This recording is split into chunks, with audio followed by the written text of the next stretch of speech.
Hi, this is Cale Clarke with the Faith Explained Institute, thefaithexplained.com. It's Holy Saturday 2020, and I want to answer the question today, was Jesus buried? And why do we even have to talk about this?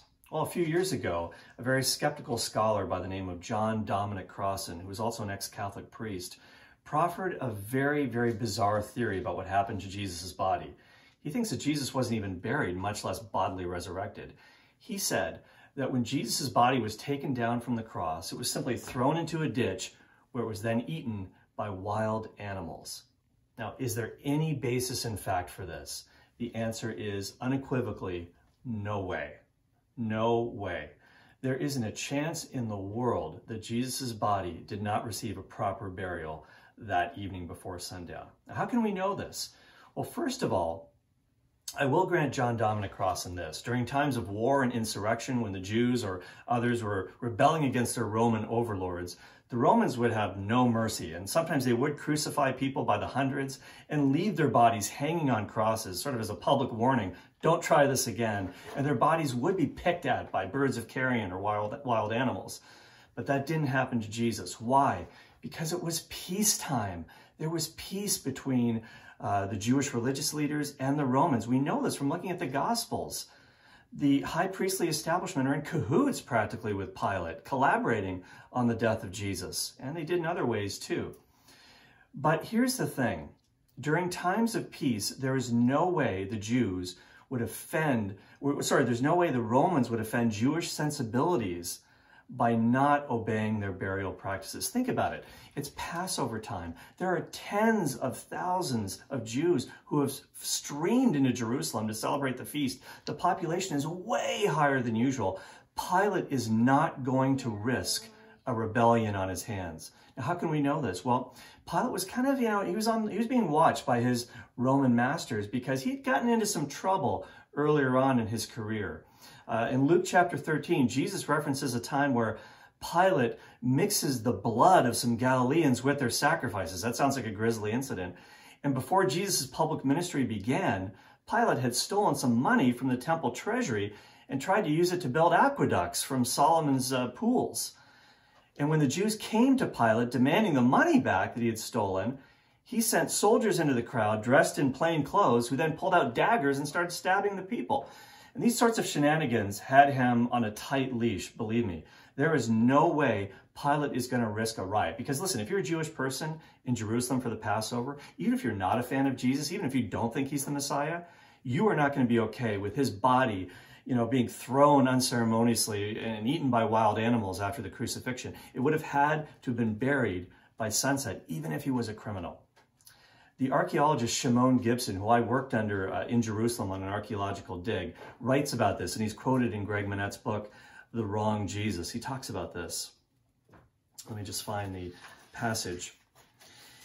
And he's talking about Joseph of Arimathea, by the way, asking Pilate for the body of Jesus to bury it. Now, this is another reason why we know the burial of Jesus is historical.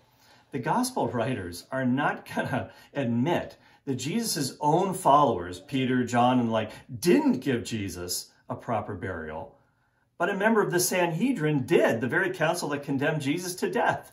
And we know, the Gospels explain, Joseph was a good man. He wasn't there when they set up this kangaroo court and wrongly condemned Jesus in an illicit way.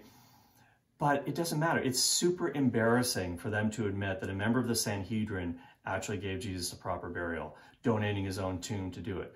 They wouldn't have admitted that unless it was actually true. But here's what Shimon Gibson has to say about this. He says, Joseph's plea on religious grounds would not have been ignored by the Roman authorities.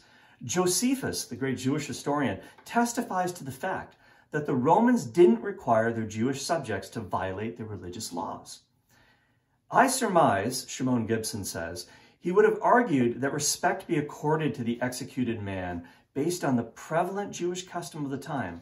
The dead bodies must not be exposed to be eaten by wild animals and buzzards. It was vital that the body of Jesus be buried before sundown and the beginning of the Sabbath, when burials were prohibited. Instructions are provided in the book of Deuteronomy. And if a man has committed a sin worthy of death, and he is to be put to death, and thou hang him on a tree, his body shall not remain all night upon the tree, but thou shalt in any wise bury him that day. That's from Deuteronomy chapter 21, verses 22 and 23. So we have some really, really good evidence to believe that Jesus was in fact properly buried, not honorably buried, but properly buried. And there's one more thing too, one more little thing. And you might have seen this in my other video. You can look this post up on my website, thefaithexplained.com. 3 archaeological discoveries relating to Jesus' death. One of those discoveries is the heel bone of a crucified man, a man who was crucified between the ages of 24 and 28 in the 1st century, also under the reign of Pontius Pilate. It was extremely rare, and I've held this heel bone in my hands. It resides at the office of Professor Israel Hershkovitz at Tel Aviv University. And this is over 2,000 years old. And the reason why this was such a key find, it was found in 1968, very rare to find the remains of crucified victims. We know that they were crucified. Why? Because the Romans didn't care about sanitation. They would use the spikes, the implements of the crucifixion on different victims. They just keep reusing them.